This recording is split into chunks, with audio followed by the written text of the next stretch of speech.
Welcome back to Fox Briefs. Today we have the 2018 action thriller film, Red Sparrow. Please like and subscribe, and click the bell icon to get new movie recaps. Let's get started. The story begins by jumping back and forth between the lives of our two protagonists in Russia. First, there is Dominika Igorova, a famous ballerina that is in charge of taking care of her sick mom. After a visit to the doctor, Dominika leaves her mother with a caretaker so she can go to work. Once in the theater, she changes and puts on makeup before going to meet the guests, which includes her uncle Ivan Igorov, deputy director of the Russian Secret Service. He introduces her to Dmitry Ustinov, a Russian gangster that asks her for a picture and takes the chance to touch her improperly. Moments later, the play begins, and Dominika is dancing as wonderfully as ever when suddenly, his dancing partner jumps and lands on her leg, breaking it. Dominika is immediately taken to have surgery. The other character we follow is Nate Nash, a CIA agent who is taking a phone call from an automatic caller that dictates some words to him. He uses those words to decode the address of a meeting location, and he takes his gun with him before leaving. The chosen spot for the secret meeting is the park at night, and when he arrives there, he notices he's being followed by a car. A mysterious man, codenamed Marble, is walking towards him as well, and Nate hands him something as they cross each other on the road before they go on as if nothing happened.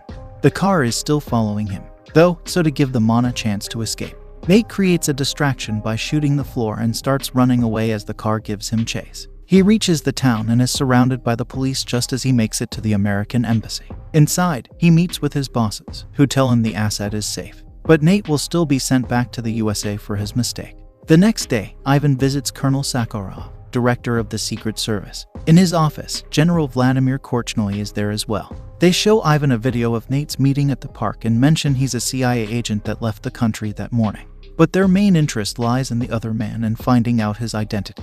We cut to Dominika then, who is waking up at the hospital to find her leg in a metal frame. She starts crying when she realizes she won't be able to dance again.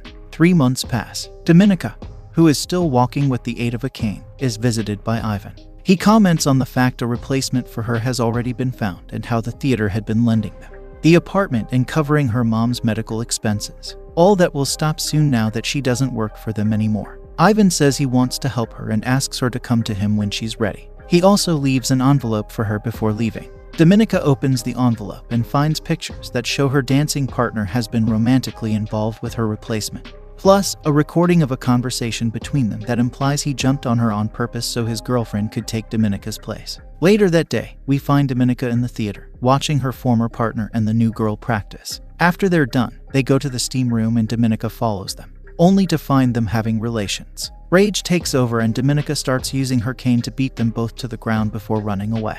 On the bus home, she sees her hands stained with blood and decides to get off, stopping by a payphone to report what she did as an accident. When she arrives at her apartment, she finds her mom on the bathroom floor, the caretaker nowhere in sight. Her mom tells her she didn't come because the theater stopped paying her. Knowing she has no other choice now, Dominika goes to see her uncle to ask him for help. He accepts as long as she helps him in return with a little case the Secret Service wants. To know more about Ustinov, whom Dominika had met at the theater, Ivan wants her to approach him, befriend him and gain his trust using her charms. Dominika at first refuses, but Ivan wins her over by reminding her how awful state hospitals are and how he can give her mom the best doctors instead. That very night, Dominika goes to the hotel Ustinov is staying in, wearing the dress she's been given. She goes to the bar to wait for Ustinov to approach her first, which he does. Dominika tells him she's come to see him, wanting to feel special again. So they leave for her room. She asks the guards to give them privacy, and Ustinov starts undressing as soon as his men leave the room, then asks Dominika to do the same. She does so after some hesitation, and when she comes closer, Ustinov wastes no time in taking advantage of her. Their intercourse is suddenly interrupted when a man wearing a black helmet appears behind Ustinov and cuts his throat. The body is thrown on the floor, and after asking for silence with a gesture, the man throws Dominika a coat for her to cover her blood-stained body and takes her out of the room through a back door. When they make it into the parking lot, he shoots an employee before getting them on his bike and driving away to an abandoned building. Inside, the man takes off his helmet to reveal Sergei Machurin, another Secret Service agent sent by Ivan, who is in another room in the same building together with Korchnoi, watching Dominika on the security cameras. When Korchnoi mentions she's a witness and she should be eliminated, Ivan mentions she could be useful. Ivan changes rooms to go see Dominika and confesses he did know what would happen in that room and didn't tell her because she wouldn't have done it if she knew. He makes her an offer then, since she's so good at this, she can be sent to a special institution to be trained to be an agent.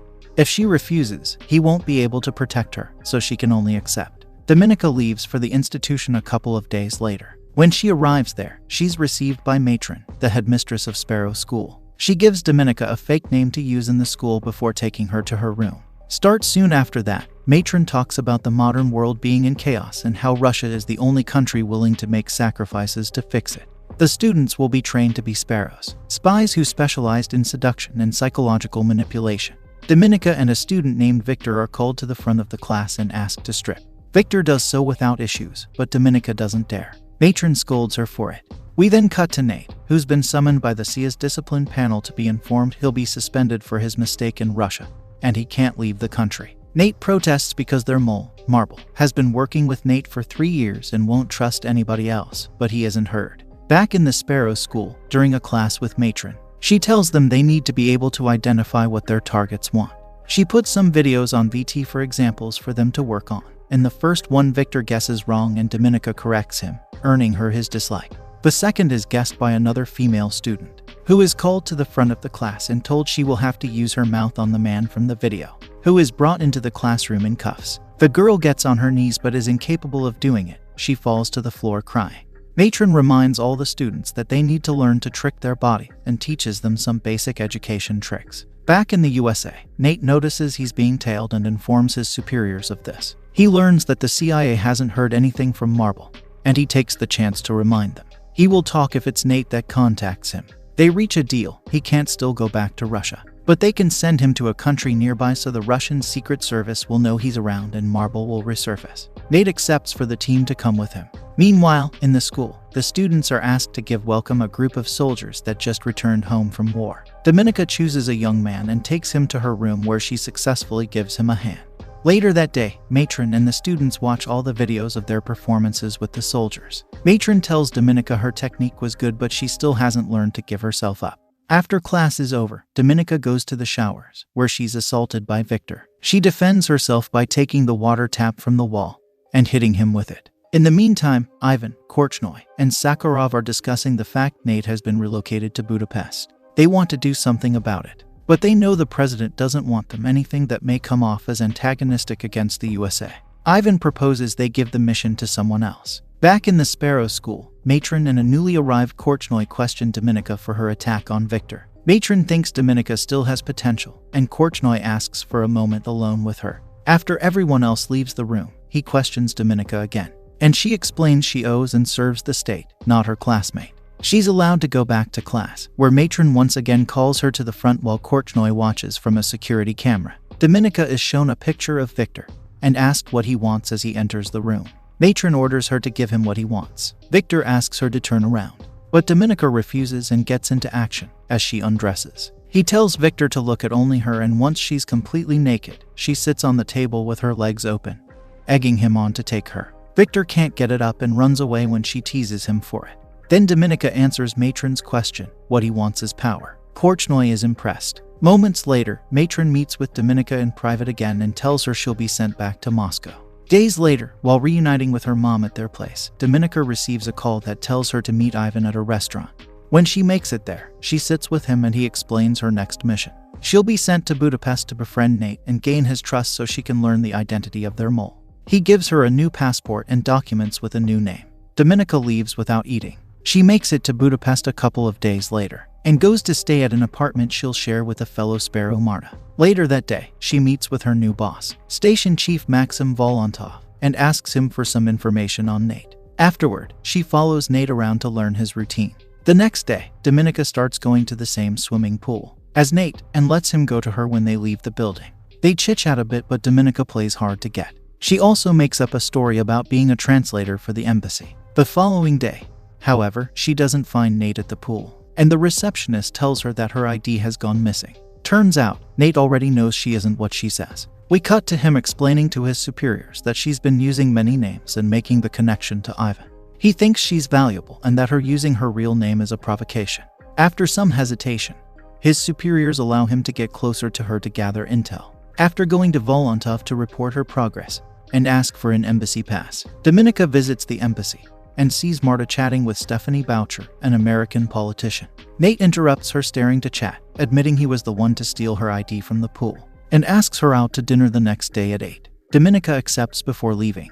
Back in her apartment, Dominika searches Marta's room and discovers she's been buying intelligence from Boucher. Marta returns home then but doesn't catch her in the act. She gives Dominika a copy of the report Volontov sent to Moscow. Apparently, Dominika has made an enemy. The next day after work, she follows Volontov into a bar and asks him to buy her time with a better report, then provokes him into punching her by making fun of his small member. His violence is now on the security cameras, and Dominika tells him he'll write a better report or she'll take the recording to the police. While all this is happening, Nate is alone in a restaurant, waiting for his date. Thinking he's been stood up, he leaves the place, but Dominika is following him closely. Back in his apartment, Nate receives another coded message on the phone that he quickly writes down and deciphers. It says Vienna. He's about to leave when a crying Dominika rings his bell. He allows her to come in. While sharing some whiskey, Dominika tells him his boss assaulted him. When Nate asks her how she knows where he lives, she raises the volume of the VT so they can't be heard. Dominika asks him what happened in that park in Russia and kisses him after he tells her. Nate tells her to go home and figure out what she wants. The next day, Ivan visits Dominika before leaving for Vienna. He asks about her progress with Nate since their superiors are getting impatient. To buy time, she lies and tells him she's also working with Marta on her Boucher case, but she'll need more money. Ivan accepts and asks for his code to leave. Dominika gets it for him but not without secretly taking a peek at his passport. After he's gone, Marta approaches Dominika with her gun. She overheard the lie and is angry because the Boucher case is supposed to be only hers. Dominika promises she'll give her all the credit and more money, she just lies for the extra time.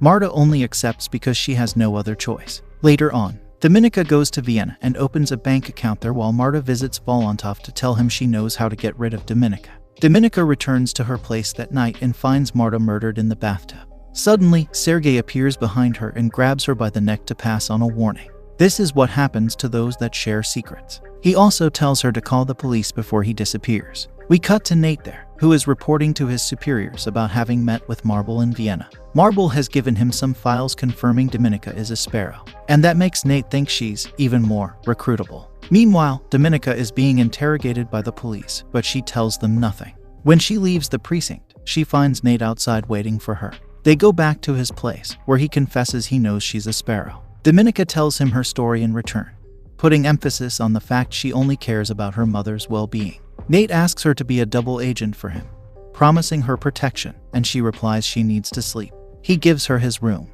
Later in the night, she leaves the room and joins Nate on the couch. After asking if she can trust him and getting a positive answer, she makes love to him. The next morning, after she confirms she accepts his deal, Dominika goes back to her routine, writes a fake report on Nate saying she has him in her pocket, and then returns to her place to wait for his signal, which is a simple phone call that plays her favorite song. Dominika meets with Nate's superiors and is put through a liar detector test to see if she can be trusted. When they accept her, she asks for money. They laugh at her, but they change their minds when she tells them she can give them Boucher. The following Friday, the whole team flies to London to meet with Boucher. Dominika stays in a special hotel room.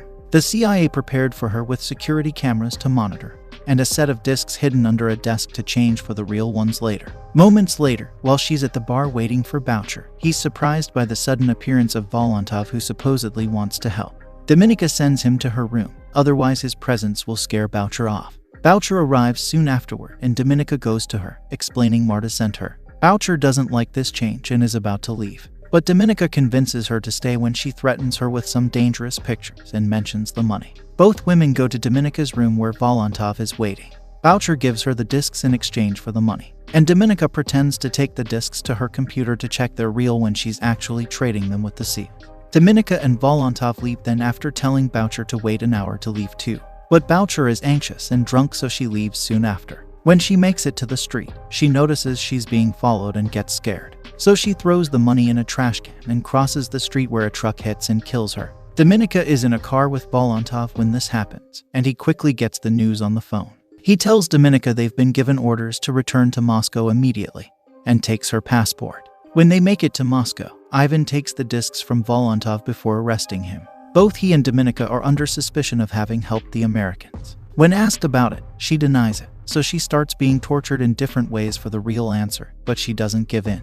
They even show her a video of how Volontov was shot for lying. But when the interrogator points at her head and she lies again, nothing happens. Ivan takes over then, and Dominika manages to manipulate him into protecting her. She's allowed to return home, but when she gets there, she feels so dirty she doesn't let her mom hug her. After a difficult meeting with Korchnoi and Sakharov, Ivan returns to his apartment, where Dominika is waiting. He tells her they've granted her request to let her keep working on Nate. She kisses him before leaving. Dominika returns to Budapest and meets with Nate. They go to his apartment, where he expresses his suspicions of her quick release. Dominika convinces him to relocate her and her mom to America and to give her more money. He accepts before they make love. In the middle of the night, Dominika wakes up when she hears a noise. She goes to the kitchen to find Sergei torturing Nate. She pretends to be on his side at first, even helping him hurt Nate to get the name of the mole. But when Sergei gets distracted, she hits him back and helps Nate cut the straps tying him to the chair. The three of them get into a fight that doesn't last long. Sergei slips and Dominika takes the chance to stab him. She wakes up in the hospital the next day and leaves her room to smoke. She's then approached by Korchnoi, who reveals himself as Marble. He thinks he'll be caught soon and doesn't want to die in vain. So he asks Dominika to expose him so she can become a national hero and take his place as a mole.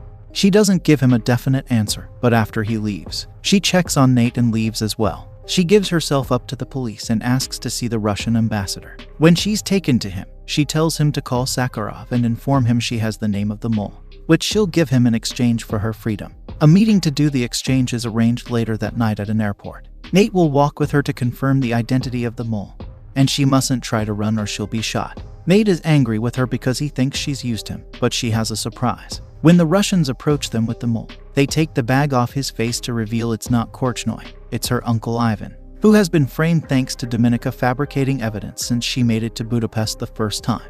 Nate quickly catches on and confirms Ivan is the mole. After the exchange is done, Ivan is shot by a Russian sniper, and Dominika is taken away on a helicopter. Back in Russia, she's named a heroine and allowed to have a good life with her mom. The movie ends when she receives a phone call, and the only sound on the line is her favorite song. Thanks